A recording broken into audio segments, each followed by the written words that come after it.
Hello there, my name is RustyPieLover, ginger streamer, professional high-pitched screamer, and apparently I'm hitting puberty, so I apologize in advance if you have to listen to my ever-cracking voice, but it has been a rough couple of weeks, alright? So welcome to episode 5 of the Pie Oven podcast, and I decided we needed to put some fire in this podcast episode, and when I speak about fire, there's a couple of names that come to mind, but the first one that comes to mind is someone by the name of a Ruthie0nFire.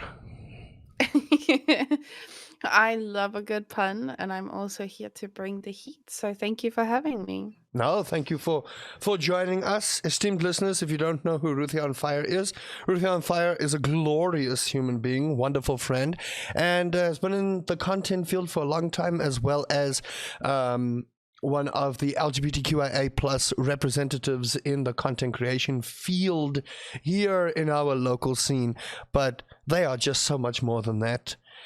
But let's get down to it. How did the name Ruthie0nFire come to its origins? We need to know this. And before you answer that, just a side question. Favorite pie? Let's start off controversially. Oof, okay. So we're starting with the pie question, right? Mm-hmm. Okay. Yes, it's almost like you know me and my controversial food takes. Look, I feel like pies are just too diverse a pastry genre to say like one pie reigns supreme. I feel like we need to have a best of the savory and a best of the sweet. So if we're going to go savory pies, I'm very, very partial to a lovely Cornish pasty. I want like slow stewed meats, nice gravy, veggies. It must be delicious. Crispy, flaky pie on the outside. Then if we're talking sweet pie, I'm going to have to say lemon meringue. That's fair. That is, those are two good ones. Cornish. I think you're one of the first guests to actually say Cornish would be one of your, if not your top favorite. That's quite an interesting one, because I had done a poll not too long ago asking which pie should go, and funny enough, Cornish was the one that was going, and I put steak and kidney there, and our previous guest said that steak and kidney is their bread and butter. So I feel like it's just because people don't know what a Cornish pasty really is, and they've never actually had a good one. So I feel like if you were to be able to consume this British delicacy with its sturdy pastry handle and its flaky crust and delicious gravy innards, you wouldn't be able to look at pies the same way again. You're gonna make all of the listeners hungry this morning. I hope you know that. That is the plan. And if all else fails, you know what? When I'm in a pinch and I just want a quick bite, sausage roll. It never lets me down. It's always just that go-to. I feel like, especially when you're like on a road trip, and you're just going somewhere and you just want to go get a pie, you know, a good old-fashioned sausage roll, whether chicken or beef. I mean, that just works. Funny enough, I had a lemon meringue debate the other day to say it was actually a tart, and I said no, it's actually classified as a pie. But do you know why it's classified as a pie? I would love to hear why it's classified as a pie. Because you bake the meringue on top of the dish when you put it in the oven, it actually classifies that top as the crust. And that's why lemon meringue is actually a pie and not a tart. That's a really great angle to approach on that, I reckon. And I think it also has something to do with the type of crust as well. So it would have to be a baked crust rather than a pressed crust. Or a non-baked crust? But I mean, you can do lemon meringue with non-baked. So I guess it's just up to your preference. But Damn, then it I'm is a hungry lemon now. meringue tart. Ugh. Oh, you know what I do want to make one day, and this might change my pie rankings forever. Key lime pie. Because I love the tangy tartness of citrus. And apparently key lime pie is that with the volume amped up. So I'm very, very keen to try and make it at some point.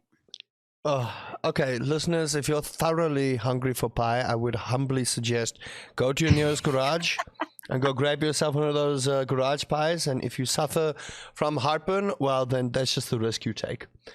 I mean, I do every time, and I know, but I get it anyway. So, suck it up. So, on to Ruthie0nFire. Tell us about the origins of Ruthie0nFire. Tell us about your gaming origins. And also, in that same sentence, tell us about your content creation origins. Give us the full rundown of who Ruthie0nFire is. Cool. Well, Ruthie0nFire was probably I never really had like gamer tags per se. I was always just like Ruth 19 something or other, which I won't say now because I would absolutely give away my age. But it would be something like that. Or it would be my age at the time, like a Ruthie 16 or whatever. I did have a phase where I was Minu Minx. We don't talk about that. No. We talk about that. No, we absolutely do. We talk about that here. So tell us about that phase before you carry on. It was a very short-lived phase. Minx may or may not have been spelled with 2 X's. It was embarrassing. And then we moved on to Ruthie0nFire because, I looked at my name and my surname the one day as I was typing it into my email address. And I think it was actually that I had to make a new email address for some reason. I can't remember what. Maybe it was something as stupid as I wanted one for this is exactly what it was. I was making an address for Gaia Online, which I have not given away my age anyway. If you know what Gaia Online is, then you know. So I made the email address and then I looked at it and I was like, hold on though. Ruth burns. Ruth is burning. Ruthie is on fire. Ruthie0nFire. Oh, that's pretty cool. And then, at the time it was something the kids did, to be hip, put like numbers in their name and shit. So there we go. I added a 0 and boom, I was a cool kid too. And that just never really went anywhere for a while. I ran Facebook groups for years, was part of a lot of gaming communities, clans. And then one day somebody dared me to stream. And voila. I wonder who that was. Ruthie0nFire, the content creator, was born. I don't, you know what? I don't recall. I seem to remember that he was quite a tall fellow, distinguished by ginger locks, if I do remember. Something was it red rusty? Rusty, I do believe. Some hints of ginger, I don't know, something like that. Could his name have been RustyPieLover? That's it. There, see, it's the age, man. You just had to bring it back. Yes, everyone. Ruthie and I actually had a discussion quite a while ago. I was just starting to dabble into streaming, and then I think we were on a group chat in Discord, and I was like, Ruthie, they had talked about, thinking of the idea, and I was like, well, I dare you to do it then. And they were like, no. I said, I dare you. That's a challenge. And then guess what? Here we get a couple of years later, and Ruthie is still doing the thing. Yep. Started out as an Apex streamer. Tried out for Pro Team even back in the day when I delusionally thought that I might actually be good enough. And since then I'm not a bad Apex player. I might be bordering on the edge of a good one, moderate to fair, but I'm definitely not pro level. And I know that now. I've seen pro and it haunts me. I think we've all seen pro, and I think it all haunts us.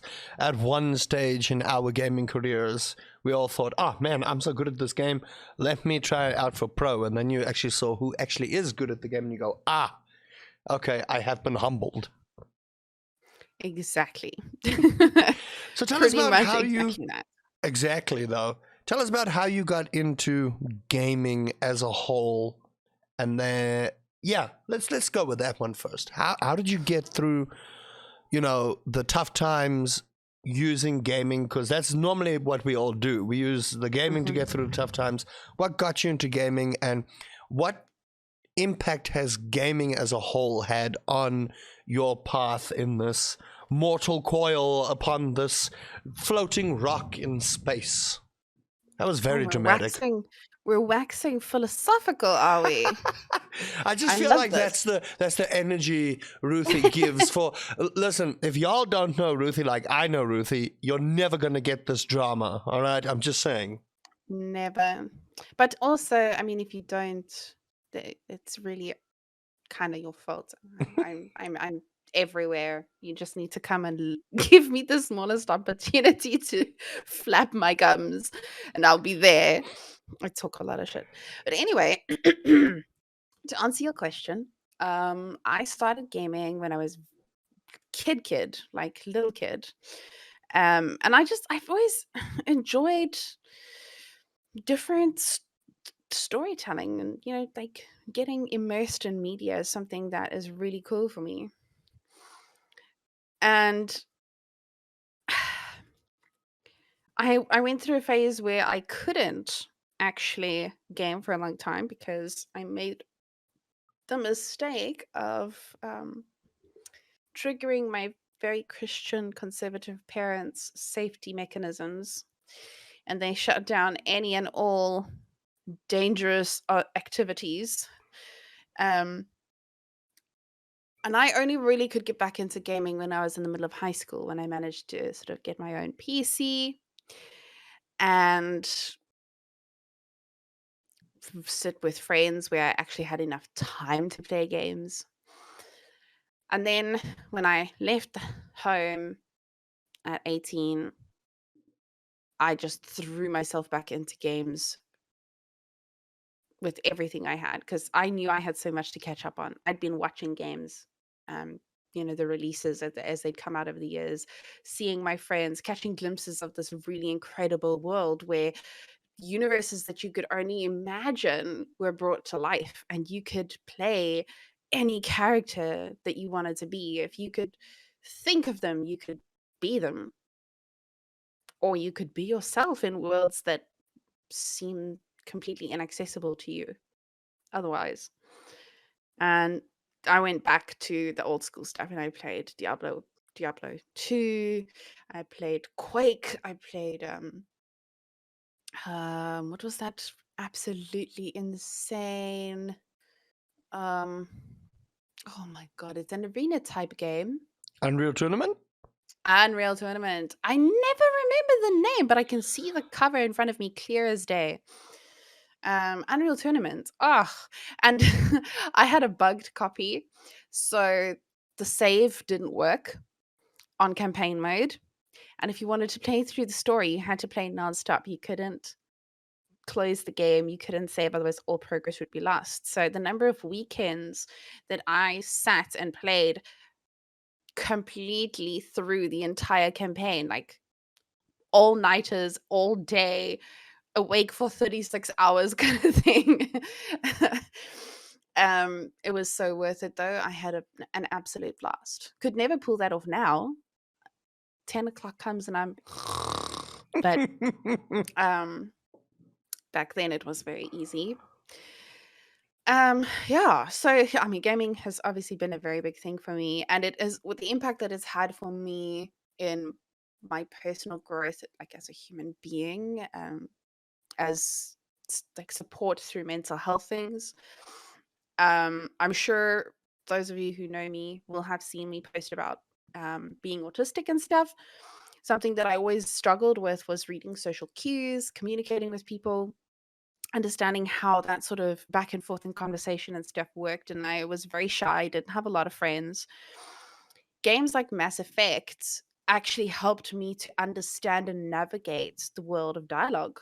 You know, what does dialogue look like? If you come across in a certain way, this is how people tend to respond. It helped me become a better communicator. And at the same time, gaming communities and people who were shy just like me, you know, we had the space to kind of navigate those tricky social situations with the grace and kindness that only people who understand each other's struggles can give each other. And that's definitely been a catalyst to my growth as a person. And then obviously streaming, because that takes a lot of bravery to put yourself out there like that. And I wouldn't have had that confidence if I hadn't built it in this world already. That is awesome. That is seriously cool. I love that. I love that. And Mass Effect is just. I haven't played like through it completely, but it is just one of those games that I can see why it ranks so high, despite Mass Effect 3 effectively, you know, being all kinds of douchey. But tell us more about that. As a person that has, I don't want to say these disabilities. I want to call them quirks. I feel like quirks is the correct word here. I do like quirk. I also do think that like a disability isn't necessarily a dirty word. No. You know, a lot of people will rather say, "Oh, they're handy capable," rather than handicapped or stuff like that. Like, just say it what it is. It is a disability. That's okay. Disability is not a moral. You know, there is no moral element to that conversation. But tell us more about how you've.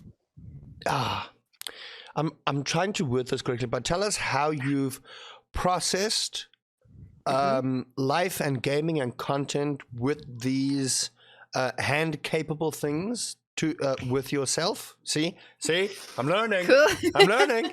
And So what kind of impact that it has had on you as an individual and you as a creator in the space, because it is difficult to navigate so many things and elements within the scene, having these hand capable I mean, it's a challenge. You know, let's keep it real. It is a challenge. There are challenges. There are handicaps. Some of them are really difficult to navigate, especially like I think for me, one of the biggest things was first of all, being in an environment where I felt I had the capacity to try scary things. Being autistic means that there's a lot of inputs that you're receiving all of the time. So, for example, as I'm sitting here, I'm holding my phone in my hand. It's something that is for me quite stimulating because the weight, the size, the shape, all the texture of it, all of that sort of thing has become a familiar thing. So, if I'm in a space that I'm not familiar with, having that is kind of like an anchor to a world that is mine, something that keeps me present and secured. But I'm also aware of the various layers that I'm wearing. So I can feel the lightness of the top that I'm wearing under the hoodie, and I can feel the hoodie pressuring in certain places, and I can feel the texture of the fabric and the seams in each of these things. I can also feel the equal, like even pressure of my pant legs, where my socks start under the pant legs, and like all of those things. I'm aware of all of that and the different temperatures that the different parts of my body are at because of clothing, where they are in the room, the feeling of the floor, the hardness of the chair that I'm sitting on. All of those things it's data input that I can't turn off. So if I'm processing that, and then trying to think of all of the things that I need to do, and then try and navigate a social situation and produce content and be entertaining and take it. Like, you understand how all of those things can mount up and can feel very overwhelming. And then you get days where everything else in life is just a lot. And the thought of having to go through all of those steps, even though you know them well, it's too much. So anxiety comes then, when you look at that stream now button and you're like, I don't know. If I click it in 20 minutes, will I still be coherent enough to have a conversation? Will I go non-verbal and then end up just sitting and playing a game and staring at the screen, and everyone in chat is like, why is this so boring? Yeah. Or will I be energized? Will the chats make me feel comfortable, and connecting with friends give me the springboard that I need to get into a space to stream? Like, you never know. It's such a gamble. And that's just the challenges to navigate with streaming. That's not talking about any of the other content and stuff that you might want to create. And tell us a bit about that, and give us some insight. It's quite interesting because I feel people don't understand these challenges. I don't want to say normal because it's not. No one's normal. For anyone listening, you're not normal. All right. No. Normal is a setting on the washing machine. Exactly. Exactly. Okay, But cool. tell us about those challenges. Give us some insight, because it is quite interesting. I don't suffer these challenges. And for me, it's a new learning experience to understand how autism, ADHD, ADD, all these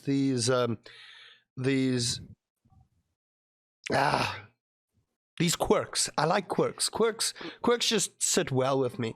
Have an impact on your day-to-day activity besides outside of content. I mean, like you said, you are well aware of the layers of clothing that you are wearing at the moment. That, to me, I'm wearing a shirt. I know I have a shirt, but I'm not aware that my shirt is on. For you, you are well aware of everything, because your sensory is, I don't want to say overloaded, but it is busy Overloaded processing is so many exactly the right things. word. Overloaded. That's There you exactly go. the right You've word, got yeah. sensory overloaded. How does that impact content, not just from streaming, but like deciding, okay, I want to do a video today, or even day-to-day life, small little things? Tell Well, us about that. having the capacity, first of all, to navigate creating something and thinking in that creative space, right? Because you've got to come up with ideas, you've got to think about how to execute them. And all of those steps are really challenging. And it's something that I've talked about a little bit in my mini content series that I did with MSI on Instagram and TikTok, talking about like the challenges that I face as a content creator, and what some things are that people who are ADHD or on the autism spectrum might experience. And one of those things is executive dysfunction. Executive dysfunction is basically where the part of your brain that's supposed to execute on orders doesn't. So you're thinking like, oh my God, I have this list of things to do. And your brain is just like, uh-huh. And you're like, okay, so we're going to start with, and your brain just goes, you're like, I'm going to start the thing. And you just like, nothing ticks over. That little spark, or that like enter key, just never happens. So you end up finding yourself doing pretty much everything but the thing you need to do, because for some reason your brain just won't. And it's probably one of the most frustrating things I've ever experienced in my life. And it was something that I used to get told as a kid growing up, like, oh, you're just lazy. Why can't you just do the thing? It's so simple. Everything, just start it. Just start it. If you've started it, it won't be so hard. And I'm like, I know. And I know that every time, once I've done the thing, it's going to take me like 10 minutes. And then this entire 36-hour, 72-hour build-up that I've had up until this point of like needing to do the thing was pointless. But I literally can't do it. And it's contrary to popular belief, it's not something that happens only with difficult tasks or unpleasant tasks. Sometimes it can be something you're really looking forward to. Like, I really enjoy baking and cooking and trying new recipes and things. And I'll get all of the ingredients and I'll plan it. And I'm going to be like, this time I am going to bake this delicious treat. It's going to be my self-care. Does that time not come and go? The ingredients go miff in the fridge and everything just kind of falls apart. And I'm sitting there 2 weeks later going, well, fuck. Oh dear. It really sucks. But again, like, it's something that has also, in a sense, motivated me to be a content creator because I didn't see anyone that seemed to be going through the things that I related to in the space. And it's also one of the reasons why I took so long to break into it, even though I've always been creative and wanted to explore this kind of thing. It just never occurred to me that I could because I didn't see anyone like me doing it. So I was like, well, I guess, I need to find the thing that I'm supposed to be good at. And if nobody like me is doing that thing, then that's something we're not good at, Gee. And after a while, it became a thing of, if I feel like if I don't, no one will. And that's a really horrible place to be. It's almost like a guilt trip in a sense, but not in a negative way. But you do, after a while, realize that, like, taking on that mantle of being someone who speaks out about things, who is identity forward, it's not a happy, fun time scenario. It's not something you do for lols. It comes with a cost, but that cost is always worth it. To see people respond and, like, feel seen and validated. Like, they're not the only ones out there. That's inspirational, Ruthie. As I said, it's good to have these conversations because there's a lot of people that simply don't understand why neurodivergence. I'm correct, right? You're right. Yes. Coupled with all of these, I'm gonna stick with quirks. But everyone is welcome in the comment section to correct me. That's why we have these things. But coupled with all these quirks, it is very difficult just to function on a day-to-day basis doing even the smallest things. And I commend you for this. I really do. I've known you since forever. We've been friends literally since forever. And it does really feel it's yeah. It's good to get these insights. And then another topic that, again, is controversial that I want your insight in. Regarding streaming and the LGBTQIA plus community. Now we're getting here. All right, listeners. Please understand that this is a safe space. All right. I will not tolerate any bigotry in the comment sections, nor do any of us tolerate it in our communities. And unfortunately, especially with Pride Month, it is still Pride Month. We've had to combat a lot of bigotry, especially from the younger generation, which is quite shocking, honestly speaking, to see that. And from your standpoint, Ruthie, I understand that as a straight white male, it is the fact of the matter. Anyone that says LGBTQIA plus community members, or females for that matter, have got it easier on Twitch. Your top 10 most viewed people in the world are male gender, all right? Mm-hmm. You need to understand Most of them are white too. Exactly. So you need to understand this. We're not playing the race card here, but that is the stigma that's happening, all right? Especially with streaming in South Africa, is that there is a lot of issues in the LGBTQIA community, females, people of color, all right? Now, for representational purposes, we need to change this. Ruthie, what can we do, not just as a collective community, but as cis hetero individuals? What is it that we can do to uplift and become allies towards not just the LGBTQIA plus community, but to people of color as well, that also happen to form part of that broad-based term? Sure. Well, I have a pretty spicy take on this. Go for it. That's what And these podcasts are. We want I've spice. touched I've touched on it a little on Twitter. But there's this thing that happens, and I've seen it happen in the local scene. I can't say consistently because it's only in like the recent years that this has become a more like commonplace conversation that we can even have. But basically, as it's becoming more acceptable to support LGBTQI plus folks,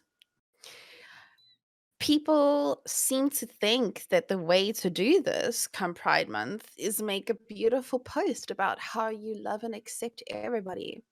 And homophobia is bad. And this is what you do as an ally.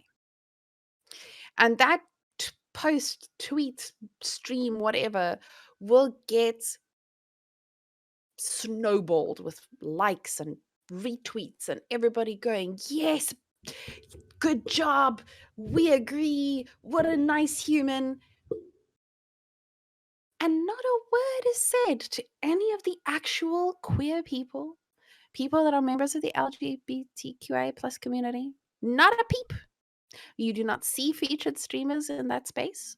You do not see interviews with them. You do not see platforms with them. You do not see any conversation around them. They are not retweeted. They are not engaged. Nobody's asking questions.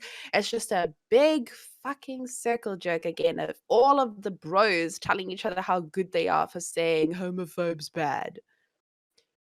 That's not being a good ally.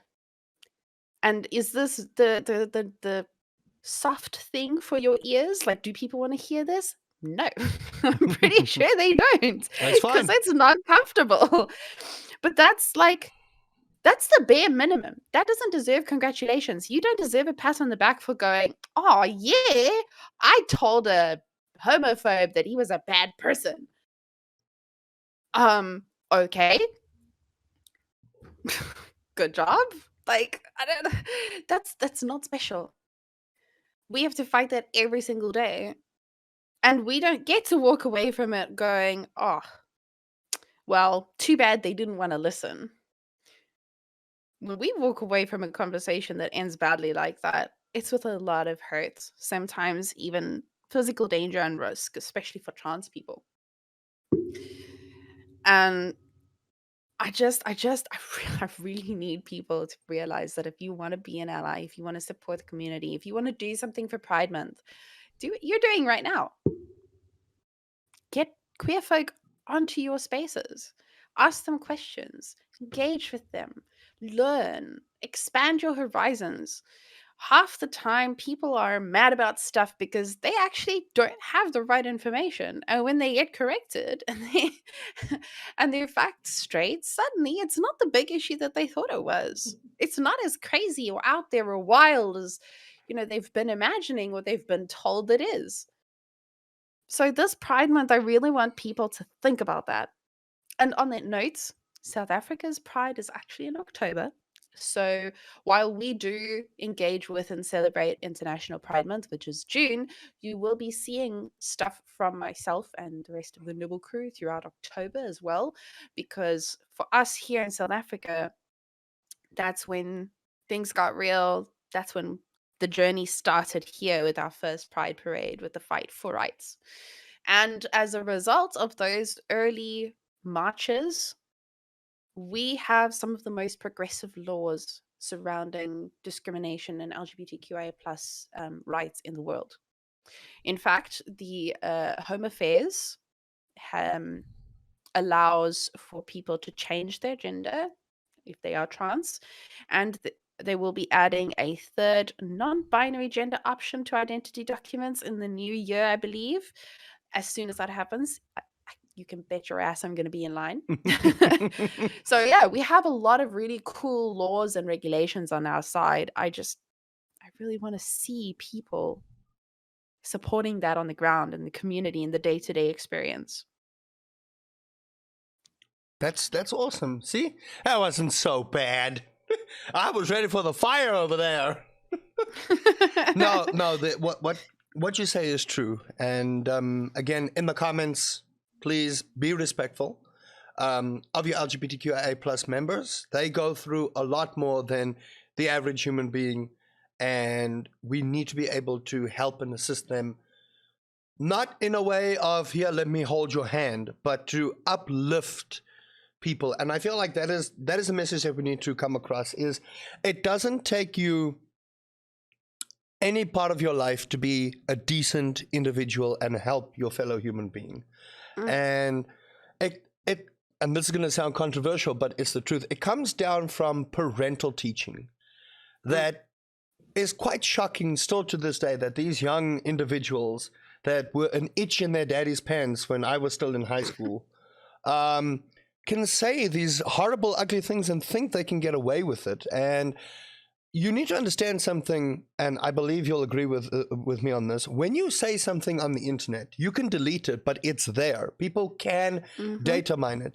You do not understand the harm that you are causing, first of all, to your fellow human being, and to your potential future career. You need to understand that when you're young and you're being funny, or you think you're being funny, let me tell you, you're not. You're not being funny. No one's laughing but you. I thought I was flipping hilarious, and I look back at it now, and I want to die of cringe, and not the good kind. But you must understand something. Your future employers will look at those kind of things. They do. People think they don't. They do. You need to understand that if you want to pursue an esports career, organizations will look at your social media history. They will go and dig deep. And if they find that you're this hateful, bigoted individual, you're going to have a very tough time in your life. Learn to be a better human being at a young age, because it's going to benefit you in the end, and it's going to help you just be a better person and help your fellow human being rise up. Because what do you benefit out of breaking someone down? Nothing. You benefit nothing. At the end of the day, you look like an asshole. Exactly. And no one's going to want to do anything with you. And that's my rant. I don't know if you want to continue on with that rant. Except other assholes. And exactly. I mean, what good comes from a collection of assholes? Just a lot of shit. So, exactly. I think someone said it. And an opinion is like an asshole. Nobody wants to see that. Okay? So keep it to yourself. Yeah, exactly. Exactly. But anyway, now that we've gotten the rant over, and it is Pride Month, first of all, happy Pride Month, Ruthie, and to all of my LGBTQIA plus community members, we welcome you. This is a safe space. Please feel free. Please go interact with Ruthie as well. But let's bring it back to the basics here. Now that we've gotten that out, gaming as a whole. What is the one game that brings back all those memories of you first enjoying gaming? What is that game that you always seem to go back to say, you know what, this is why I love what I do? Oof. Well, first of all, I have ADHD, so playing the same game again is really, really challenging. that's I did fair. I did it back in the day because I was poor and it was really hard to get games. Like, do you remember the time when like a few games came out every year? Oh, wow. And you had to like actually go and like stand in line to buy them at like BT Games, or if you were lucky enough, there was that guy in your hood that would come around with the CD folder. You know what I mean? Like, but then you still had to pay him 15 Rand for the DVD that he burned. You know what I'm talking about? Yeah, like, you're right. It wasn't easy to get it back in the day because you couldn't just log on and quickly download. It just wasn't a thing. It's like that guy that comes with like the demo CDs with the little code on. Oh my gosh, I'm showing my age now. Oh my god. The NAG mags with the like demo CDs and stuff in them. Oh. Anyway, we are reminiscing over here. Yeah. So like, yeah, I think there's a lot of games that bring out that spark of passion for me. It would probably be Fable, Mm-hmm. Diablo, man. Ah. Diablo was fucking brilliant, and I still enjoy it. I actually booted it up onto a laptop that I had a few years ago. I had to Mm-hmm. do like a whole compatibility thing to get it to actually play on Windows. But it just, the soundtrack and everything just took me back, you know? Um, and yeah, it was Fable, it was Diablo, and Neverwinter Nights. Ooh. What a Those would lineup. be those would be the ones that probably just get me all riled up. So on that Diablo and Fable train, we know that there's a new Fable coming, and we know Diablo 4 is coming out. Mm-hmm. What do you think? Are you hyped? Are you cautious? Are you not hyped? How do you feel about those two? Honestly, with the game's live service model that seems to be really popular right now, there's been a few games that have come out in the last years or so that I looked at and I was really excited for. But inevitably got really disappointed by. And even if you don't take like live service games, for example, just the fact that people seem to want to, I don't know, they turn it into a content grind. And I want people to understand that a good game is not defined by the number of hours you get playing it. Because you can spend 300 hours 100%ing a game. But if 200 of those 300 hours is spent running across a ridiculous fucking map and collecting shit from all four corners of the globe because Pete Pompey's asked you to go and fetch a chicken feather and then take it to Mordor on the other side of like, that's not content. That is not a good game. Please stop doing that. And just that's my plea to game developers out there. Like nobody needs that shit. Okay. Um And a good example of that is the Dragon Age games and Mass Effect Andromeda. Dragon Age Inquisition, beautiful game. Great RPG. Not a good Dragon Age game because it lost everything that made Dragon Age good in the first two. I will die on that hill and people can fight me about it. Come to me in the comments, I'll be waiting. And Andromeda, same problem. Mass Effect were incredible games. They were like, oh, let's take this cool concept and, we've got this amazing world. And they do. The world building is fantastic. The lore is incredible. But it was ruined by an unnecessarily grindy open world game that made you do stuff just for the sake of it. And I'm so scared when I see new games coming out that I'm excited for. I'm like, oh no, are they going to do this again? Because my heart can't take it. There's a new BioShock coming out as well. Yep. And you know how I love BioShock games, man. So but then I heard it's going to be open world. Oh boy. And now I want to cry. So we're erring on the side of caution here because I don't know if you saw, the Necromancer was announced for Diablo 4. So now we have our starting 5 classes, which is the Barbarian, the Sorceress, the Rogue, the Druid, and the Necromancer. I was gonna fight if we didn't get a Necromancer. I wish they stuck to the lore, but I see they did a fan service, so I won't trudge on the Necromancers in the comments section, but I was so hoping they were gonna stick to the lore because in Diablo 3, the Necromancers were wiped out. Now you're telling me the Priests of Rathma are still a thing in Sanctuary. I was so hoping for a Warlock class along the similar signs. Necromancers are like cockroaches. I mean, literally by definition, they bring the dead to life. You think those motherfuckers don't have a contingency plan? I mean, that's fair, but I was so looking forward to not having Necromancers, and then they varachtach did the fan service. But anyway, so now we have our 5 starting classes. Well done. So now we look forward to the time it releases, and then we're going to have 2 DLC characters because the format of Diablo is to have 7 classes since Diablo 2. All right. Yes.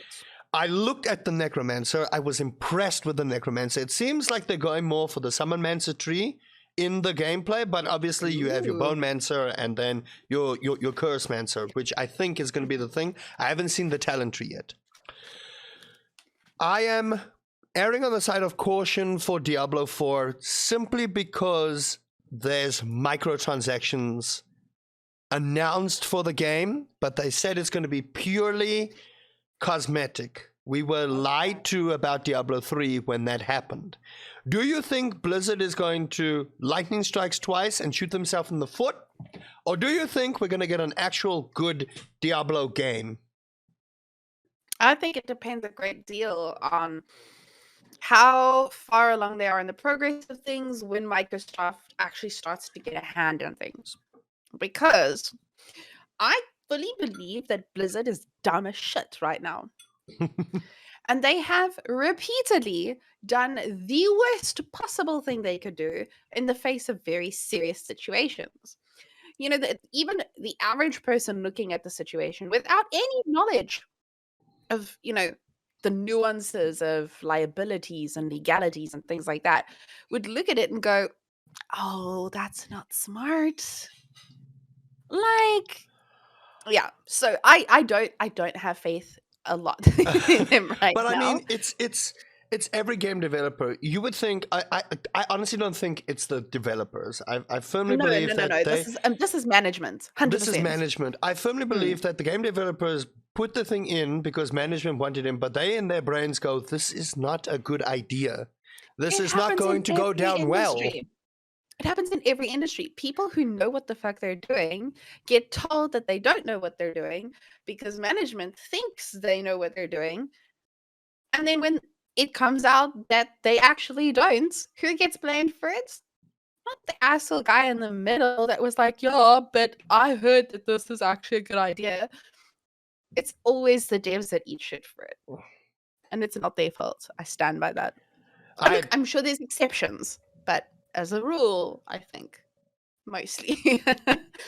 Look, we could talk Diablo 4 in a whole different podcast because I have so many opinions on it, but it is looking good is the thing.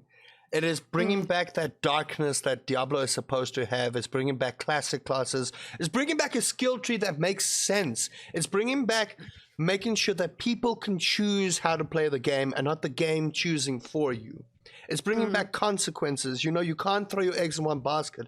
It's bringing back the need to make sure that you don't just stand there clicking buttons and thinking you're a god. I like that. I like there's going to be that punishment factor. That's what I'm looking for in these games. But do you think it's going to be available to everybody or a niche amount of people? Sure. I don't know. It's kind of like the Age of Empires argument, right? Age of Empires 4 is actually a very, very good game. But there's a niche amount of people playing it because no one really plays RTS anymore. Do you think it's about the difficulty? Do you think it's just we're past the era of RTSs? Or do you think maybe it was hit and miss?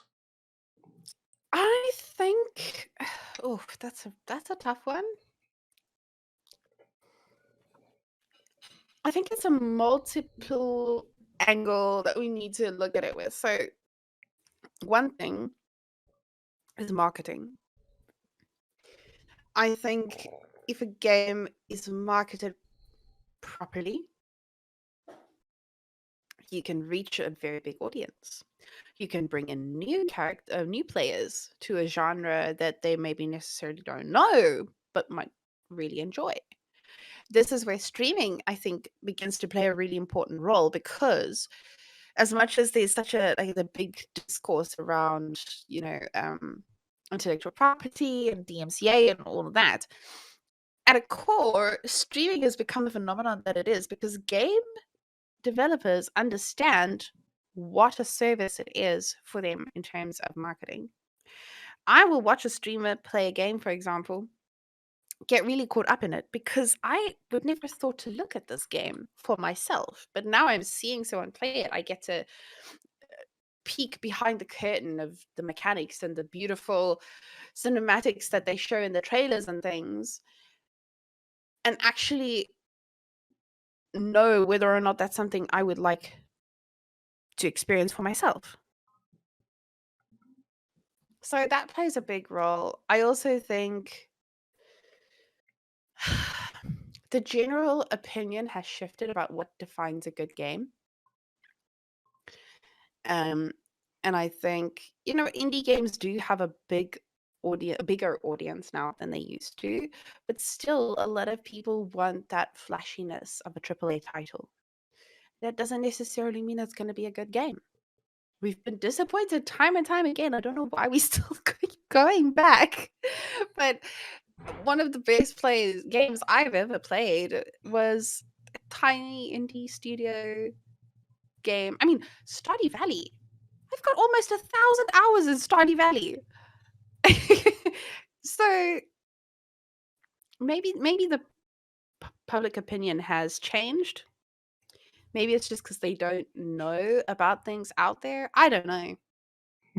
I guess we'll have to see. Interesting take. No, I like that. I like that. Playing the neutral ground now, are we, Ruthie? No, I wouldn't say that's neutral. I'm gonna go with a chaotic neutral there. I just want to point that out for all my D&D fans. There, I feel like that was chaotic neutral at best. I mean, I am chaotic good, so you wouldn't be too far off. No, it wouldn't be too far off. Actually, that's not too far off. But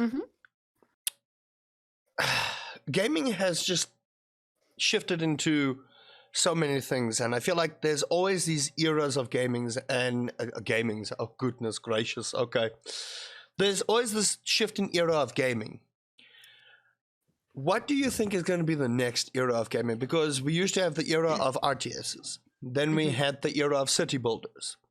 Then we had the era of the battle. Yeah, then we had the era of the arena games. Now we have the era of there was the era of MOBAs. Now we're in the era of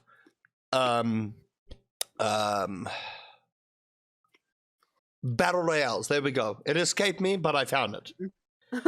What do you think is the next era? Sims has always been there, okay? That has always been there. That's why I didn't include it, because Sims is still done from when it started to this day and age. It's still an era, all right? But we leave Sims out of the equation because life simulators have always been a thing, just in a passive background. What do you think? Sims is a consistent bitch. Exactly. But what do you think is the next era for gaming? Past the battle royales, because we are starting to shift away from the battle royales, but it looks like gaming is at a point where everyone is just doing their own thing and there's no real big craze next phase in gaming. Do you think we've run out of ideas, or what do you think is next? Do you think it's the era of the RPG? I would love it to be the era of the RPG. I'm a biased person on this. I love me an RPG. I love a good story. Give me a narrative. Sell me a dream, a destiny. Don't make me play a game 40 hours a week and I have to keep logging in to do stupid shit in the battle pass over and over and over. Like, I hate that. Life is a grind. Don't make me grind in my entertainment too. I understand that there's an audience that appeals to. But as an adult gamer with income that I would like to spend on things that I enjoy, I implore game devs to consider this market and just tell good stories, please. Games as a live service model are very popular in terms of like the revenue that they can bring. So I know, if you're looking from a business angle, that's something that we're going to be seeing a lot more of because people want to make that money. Fortnite rakes in billions. It is the most played battle royale of all time. It's not the first, it's not the newest. Personally, I don't think it is even the best because it just feels like they're kind of slapdash and half-assed about half of the things that they do. But it is incredibly popular and it makes a lot of money. And I mean, that's kind of what you want when you're in business, right? You want to make a lot of money. Um, so I don't know. I see what the signs are pointing to.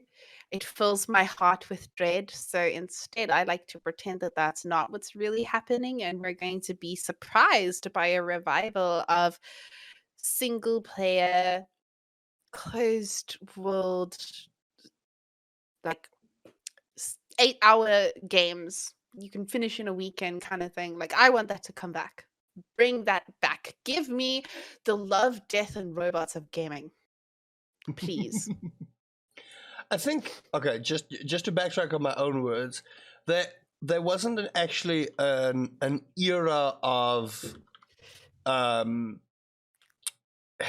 brain, hello, an era of RPG. There were years where RPG was big, but there hasn't been a consistent era of RPG. Now with Stray coming out, with the Elder Scrolls coming out, I believe they're working on a new BioShock, they're working on a new Mass Effect. There's a lot of RPGs in the works.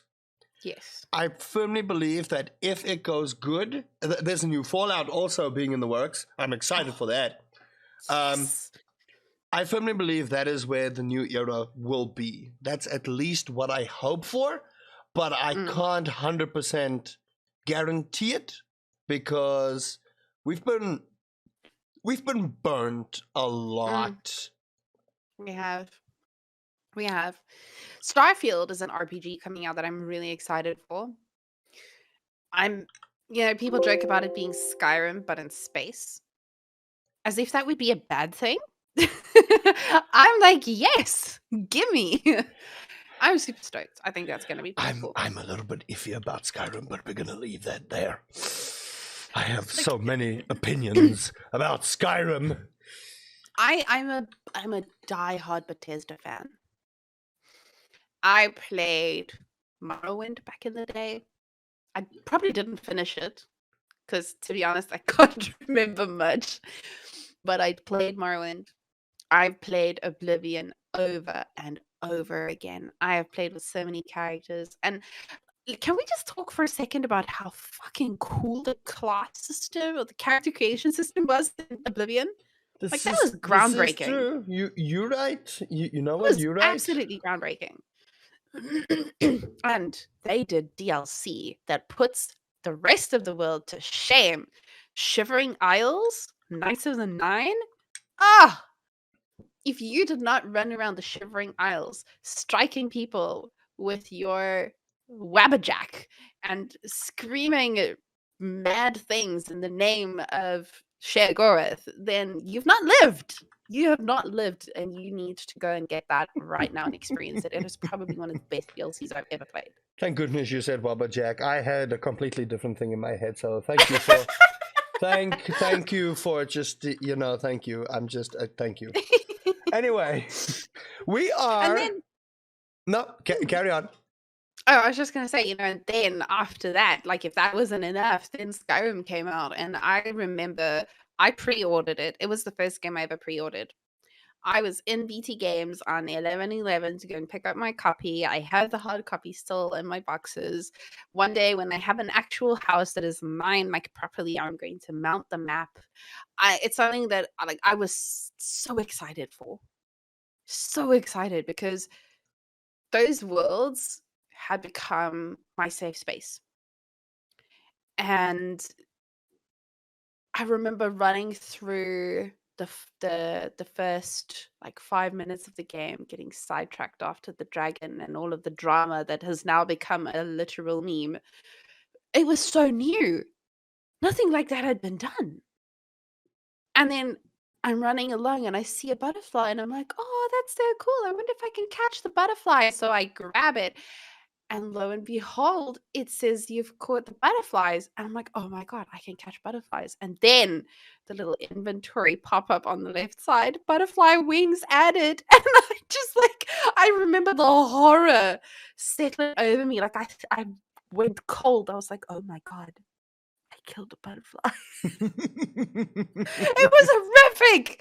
It was traumatic, but it was so cool. And the water was beautiful and everything was beautiful. And it was it was one of the most incredible gaming experiences that I've had.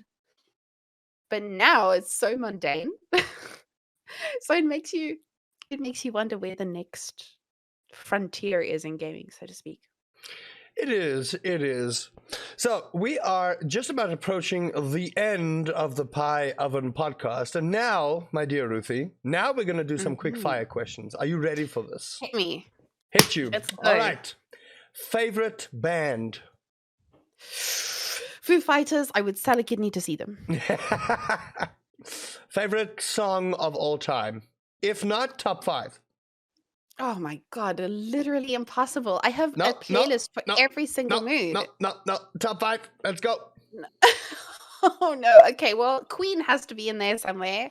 So probably Can Anybody There we go. There we go. That's what I love. Immersion. Keep it going. Somebody to love. That is right there in the top 5. We've got to have Foo Fighters, The Pretender. Great song. Mm-hmm. I really love Lady Gaga just because she's such an icon, and people really did not understand where she was coming from. Like she turned music world on its head. So Lady Gaga.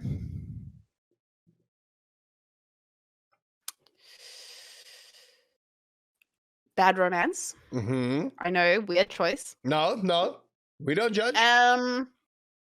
Then I have a couple. I really love EDM. I'm gonna say also Enya Wild Child. Yeah. That I feel like is my song. That's my personal song. When I feel like I need to find myself again, that's what I go and listen to. Okay. And then when I need that bass sweet spot, that oomph in my ears, just what I'm talking about, when you can feel the beats and you're like, I am alive. then then you'll probably find me listening to Monster by Lumix. Damn. Okay. And then there's a bunch of stuff in between. I love swing jazz. I love tropical house with some banging saxophone. I love classics from golden oldies, as they call them. I'm a child of the 90s, so anything from the late 90s, early 2000s. I'm talking, oh my god, Umbrella from Rihanna, Bomb Funk Max Freestyler. Do you see why I can't pick? Like, everything is so good. That's fine. But you gotta tell us. Come on. Gigi D'Agostino, Sandstorm, Robert Miles, DJ Quicksilver. Natasha Bedingfield. She's good. These words of my own from my heart flow. There we go. Tell me that doesn't just it brings you is. alive. It is. Sapphic I love it. Duo. All right. There's too much. All right. Top 5 games. It can be franchises. Top 5 games. The Witcher, Mass Effect, both those franchises, Dragon Age, BioShock.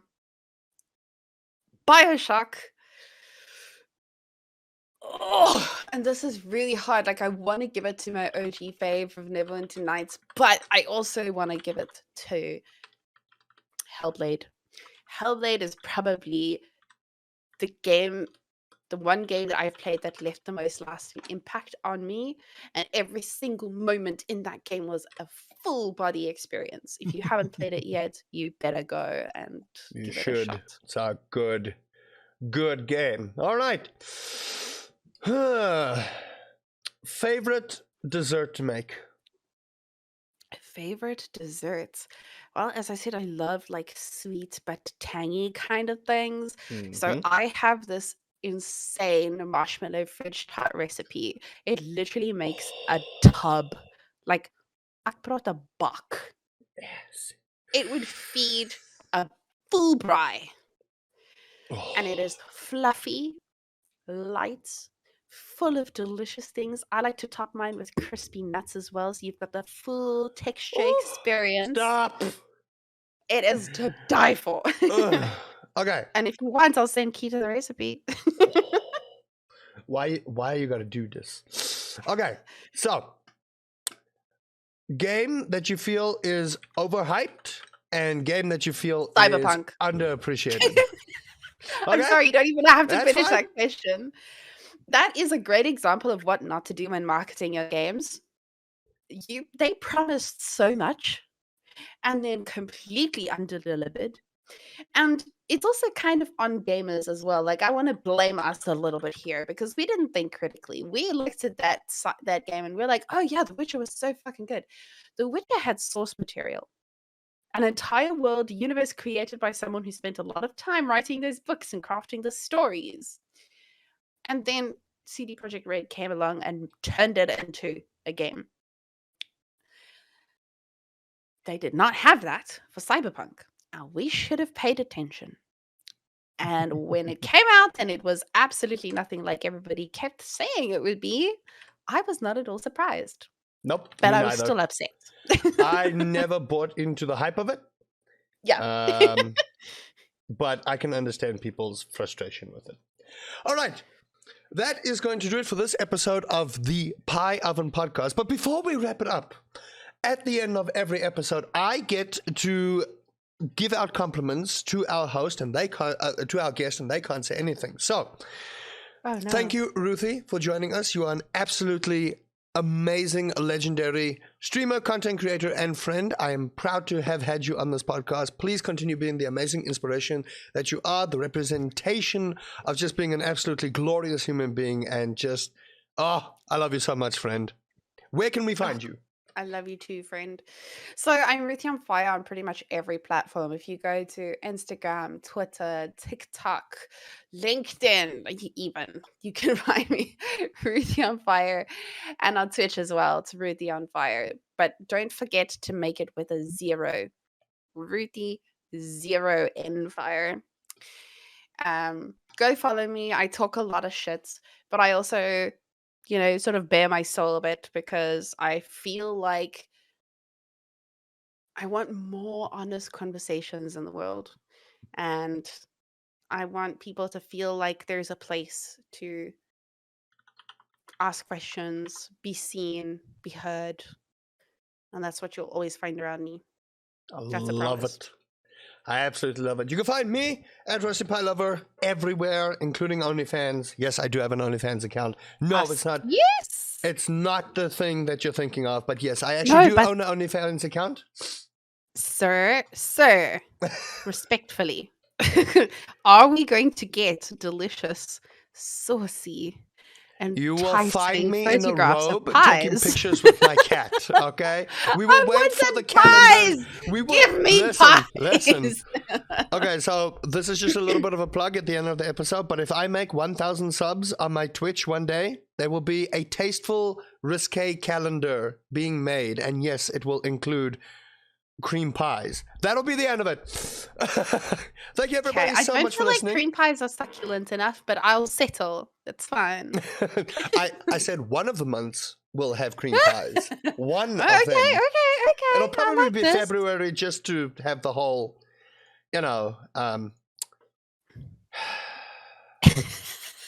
Valentine's Day thing. Well, I guess we have to make that happen now, folks. You heard it here first. You know what to do. All right, everybody. Hope you enjoyed this episode. If you did, please do leave a like, leave a comment down below on your favorite part. Please go follow Ruthie. And until then, listeners, enjoy your pie. Thank you for listening. And remember, we change the world one smile at a time. Bye-bye, everybody.